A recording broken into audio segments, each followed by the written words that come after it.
శుక్లాంబరధరం విష్ణుం శశివర్ణం చతుర్భుజం ప్రసన్నవదనం ధ్యాయేత్ సర్వవిఘ్నోపశాంతయే అగజానన పద్మార్కం ఆగజానన మహర్నిశం అనేకదంతం భక్తానాం ఏకదంతముపాస్మహే.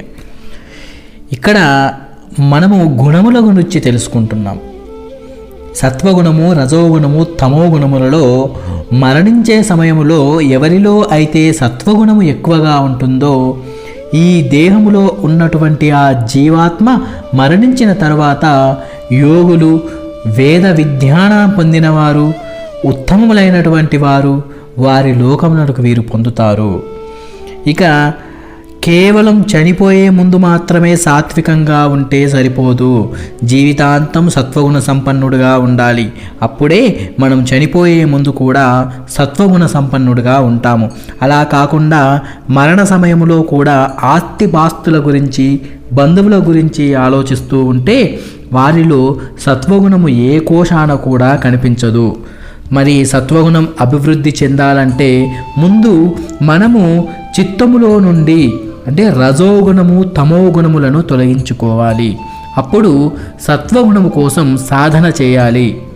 జీవితంలో నిష్కామ కర్మలు, స్వార్థం లేనటువంటి పనులు, పుణ్యకార్యాలు, పరోపకారాలు ఇలాంటివి చేస్తే అంత్యకాలంలో కూడా మనకు ఆ స్వభావమే ఉంటుంది.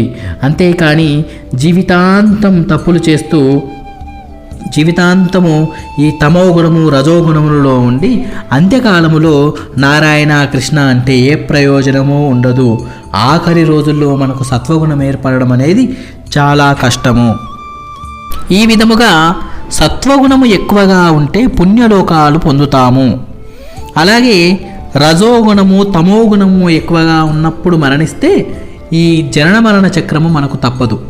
అంటే తాము చేసినటువంటి కర్మలకు ఫలములు మానవులుగా పుట్టి మాత్రమే అనుభవించాలి, మరో మార్గం లేదు. కాబట్టి రజోగుణము ఎక్కువగా ఉన్నవారు ఆ రజోగుణము ఎక్కువగా ఉన్నవారి గృహములలో జన్మిస్తారు. కానీ తమోగుణము ఎక్కువగా ఉన్నవారు మూఢులు, అంటే వీళ్ళకు బుద్ధి, జ్ఞానం, ఆలోచన ఎటువంటివి ఉండవు, అటువంటి వారింట్లో జన్మిస్తారు.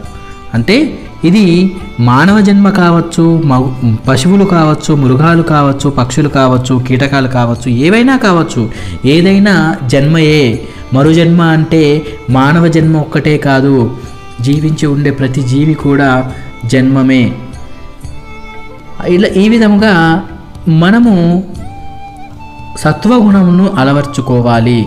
రజోగుణము, తమోగుణములలో జీవితాంతం పడి ఉన్నవారు మరణించిన తరువాత కూడా వారి వారి గుణములకు తగినటువంటి యోనులలో పుడుతూ చస్తూ ఉంటారు. కాబట్టి ఇప్పటి నుంచైనా మనం సత్వగుణాన్ని మనం అలవాటు చేసుకోవాలి. సత్వగుణముతో ఉన్నవారు చేసేటటువంటి సాత్వికమైనటువంటి కర్మలకు నిర్మలమైనటువంటి ఫలం లభిస్తుంది. రజోగుణములో ఉన్నవారు చేసేటటువంటి కర్మలకు దుఃఖం లభిస్తుంది. తమోగుణముతో కూడినటువంటి కర్మలను చేసేవారికి అజ్ఞానము, అవివేకము లభిస్తుంది. అయితే ఈ లోకములో ప్రతి ఒక్కరూ కూడా సుఖపడాలి అనేటటువంటి కోరికను కలిగి ఉంటారు. సుఖపడడానికి ఎన్నో మార్గాలు ఉన్నాయి. ఎవరు కూడా దుఃఖపడాలి అని కోరుకోరు. కాబట్టి ఏ పనులు చేస్తే సుఖం కలుగుతుందో ఆయా పనులనే చేయాలి. దుఃఖం కలిగించేటటువంటి పనులు చేయకూడదు. ఈ దుఃఖం కలిగించేటటువంటి పనులు అంటే మనకు దుఃఖం కలిగించేటటువంటి పనులైనా సరే, మన వలన ఇతరులకు దుఃఖం కలిగించేటటువంటి పనులైనా సరే మనం చేయకూడదు. ఇది కేవలం సాత్విక కర్మల చేతనే మనకు సాధ్యమవుతుంది. ఇక రజోగుణము, తమోగుణము ప్రధానంగా ఉన్నటువంటి కర్మలు చేస్తే దుఃఖము, అజ్ఞానము, మోహము కలుగుతాయి. ఈ రజోగుణము వలన దుఃఖం ఎందుకు వస్తుంది అంటే ఈ రజోగుణం యొక్క ప్రధాన లక్షణం కామక్రోధాలు. కామము అంటే ఒక కోరిక, అంతేకాని కామము అంటే ఇంకా వేరే తప్పుగా మీరు అర్థం చేసుకోకూడదు. కామము అంటే కోరిక అని అర్థం. క్రోధము అంటే ఆ కామము తీరకపోతే, అంటే ఆ కోరిక తీరకపోతే దాని వలన వచ్చేటటువంటి కోపము. ఈ రజోగుణము యొక్క ప్రధానము ఈ రెండు అన్నట్టు. ఈ రెండు మొదట్లో సుఖాన్ని ఇస్తాయి, కానీ చివరకు దుఃఖాన్ని కలిగిస్తాయి. ఇక తమో గుణము వలన మోహం కలుగుతుంది. మోహము అంటే మెదడు పని చేయకపోవడం, అన్ని తప్పుడు నిర్ణయాలు తీసుకోవడం, దాని వలన హాని కలుగుతుంది. వాళ్ళు అవివేకులు అని అర్థం.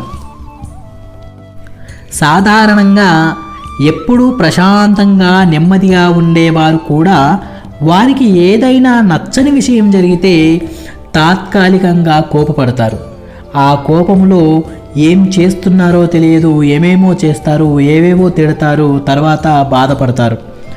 ఇంకా వాళ్ళు ఏమంటారంటే, నాకు సాధారణంగా కోపం రాదు కానీ ఏదో అప్పుడప్పుడు కోపం వస్తుంది అని తమకు తాము సర్ది చెప్పుకుంటారు. అలా అప్పుడప్పుడు వచ్చేటటువంటి కోపమే కూడా అలవాటుగా మారేటటువంటి ప్రమాదం ఉంటుంది. అందువలన కోపాన్ని మనం దగ్గరికి రానివ్వకూడదు. ఇక్కడ ఎంతటి మహానుభావునికైనా ఈ లోభత్వము అనేటటువంటిది ఉంటుంది. ఎంతటి సత్వగుణ సంపన్నుడికైనా కానీ ఇది కంపల్సరిగా లోభత్వము అనేది కాస్తంత ఉంటుంది. అంటే తనకు లభించినటువంటి జ్ఞానాన్ని, విద్యను ఇతరులకు చెప్పకపోవడం కూడా ఒక విధమైనటువంటి లోభత్వమే. తనకున్న ధనం నాది అని దాచుకోవడం, అంతా నాకే కావాలి అని అనుకోవడం ఎంతటి లోభత్వమో, అలాగే తాను ఆర్జించిన విద్య, జ్ఞానము తనలో దాచుకోవడం కూడా అంతే లోభత్వము. ఈ లోభత్వానికి మనం ఎప్పుడూ గురి కాకూడదు. ఇక అన్నింటికంటే ప్రమాదమైనది తామసం, అంటే అమితమైనటువంటి నిర్లక్ష్యము. ప్రతిదాన్ని తప్పుగా అర్థం చేసుకోవడం, ఏ పని సక్రమంగా చేయకపోవడం, సోమరితనం, మారక ద్రవ్యాలకు అలవాటు పడడం, ఎప్పుడూ మత్తుగా ఉండడం, ఇవి ఒకసారి మనల్ని అంటుకుంటే వదిలిపెట్టవు. ఉదాహరణకి ఆఫీస్కు ఆలస్యంగా వెళ్ళేవారు, వెళ్ళిన తర్వాత కూడా పని చేయకుండా కబుర్లతో కాలక్షేపం చేసేవారు, నిద్రపోయేవారు, క్యాంటీన్లో కాలక్షేపం చేస్తూ కబుర్లు చెప్పుకునేవారు. ఇంకా కొంతమంది అంటుంటారు, వీడిచ్చే జీతానికి ఈ పని చాలులే అని నిర్లక్ష్యంగా వ్యవహరిస్తారు. వీళ్ళందరూ కూడా ఈ అజ్ఞానం అనేటటువంటి కోవలోనికే చెందుతారు. వీళ్ళంతా చివరకు కష్టాలలో చిక్కుకుంటారు. అందుకే ఈ గుణాల గురించి పరమాత్మ మనకి మాటి మాటికి జాగృతపరుస్తున్నాడు. అయితే మానవులు తమ యొక్క గుణాన్ని బట్టి చనిపోయిన తర్వాత వివిధ లోకాలకు వెళ్తారు. మనకు పైన 7 లోకాలు, కింద 7 లోకాలు ఉన్నాయి. ఆ పైన 7 లోకాలు ఏంటంటే భువర్లోకము, సువర్లోకము, మహర్లోకము, జనలోకము, తపోలోకము, సత్యలోకము, భూలోకము. ఇలా ఇక్కడ మనము చేసేటటువంటి సత్వగుణ ప్రధానమైనటువంటి వాళ్ళు ఈ లోకంలోనికి వెళ్తారు, అంటే మహర్లోకంలోనికి వెళ్తారు. ఈ రజోగుణం ఉన్న వాళ్ళు స్వర్గం దాకా వెళ్తారు కానీ స్వర్గానికి వెళ్ళరు. ఇక తమో గుణం కలిగిన వారు అధోపాతానికి వెళ్ళిపోతారు. అంటే వాళ్ళు చేసినటువంటి కర్మల ఫలితంగా వాళ్లకు ఏ జీవి అయితే సూటబుల్ అవుతుందో ఆ జీవిలోనికి పంపిస్తాడు ఆ పరమాత్మ. అది పక్షి కావచ్చు, కీటకం కావచ్చు, ఏదో ఒక జీవిలోనికి, పాము కావచ్చు, పంది కావచ్చు, కుక్క కావచ్చు, నక్క కావచ్చు, ఆ జీవిలోనికి పంపిస్తాడు. ఇక్కడ ఈ సత్వగుణ సంపన్నులు స్వర్గలోకానికి వెళ్ళి సుఖాలను పొందుతారు. చాలామంది అంటుంటారు, దేవుడి దృష్టిలో మానవులందరూ సమానమే కదా, మరి ఈ ధనిక పేద తేడా ఎందుకు అని. దానికి ఒక ఉదాహరణ ఏంటంటే, నగరాలలో, పట్టణాలలో, పల్లెల్లో జనాలు నివసిస్తున్నారు.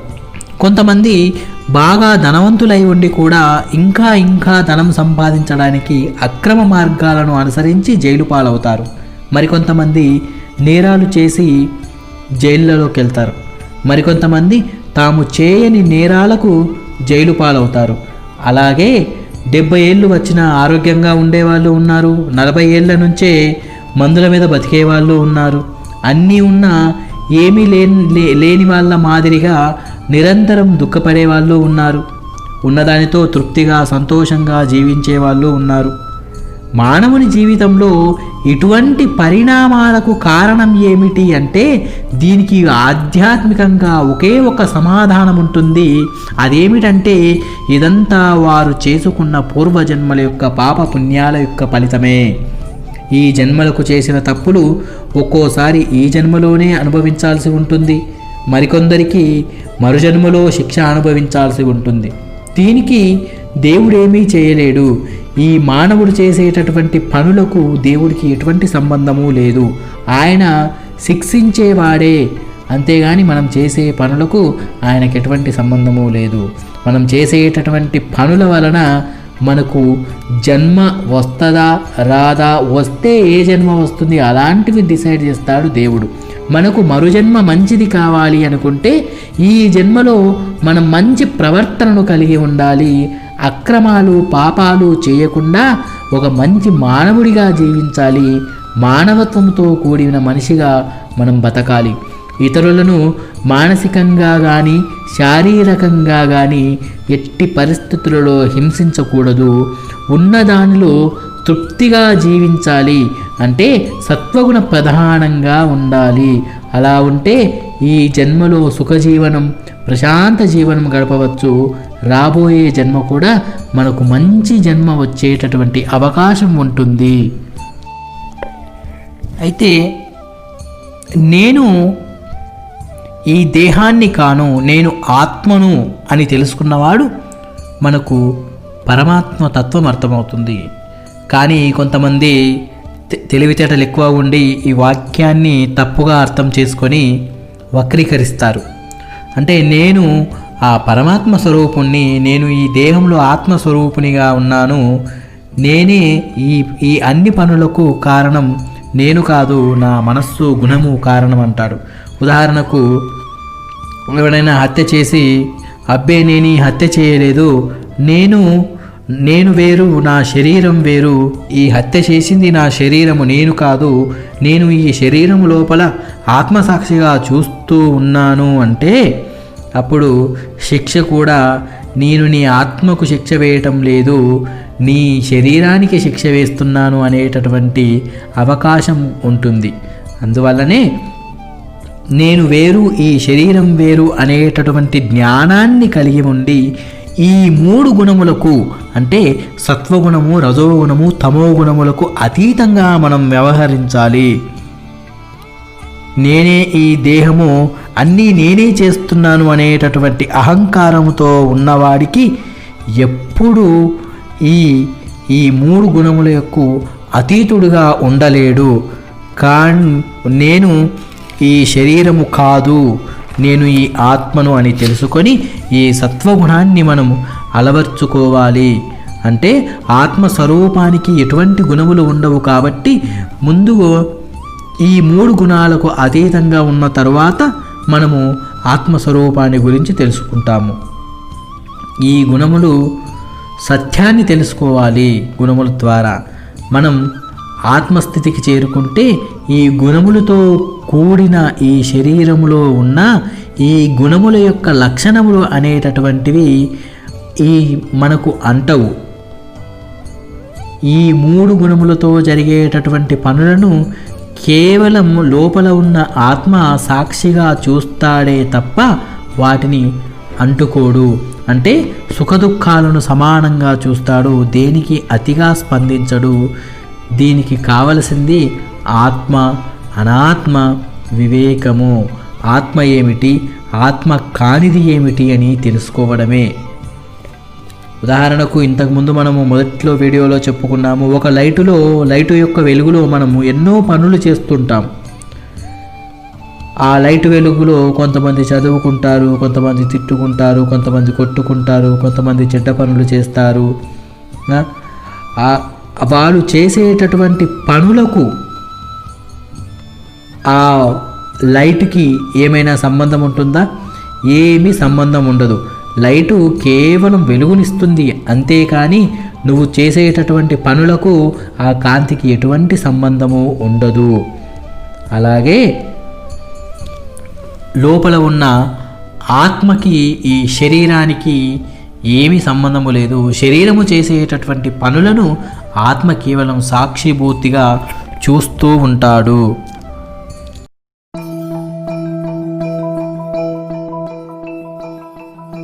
माझ्या नादी लागू नको सिंधू. अहो आता कसं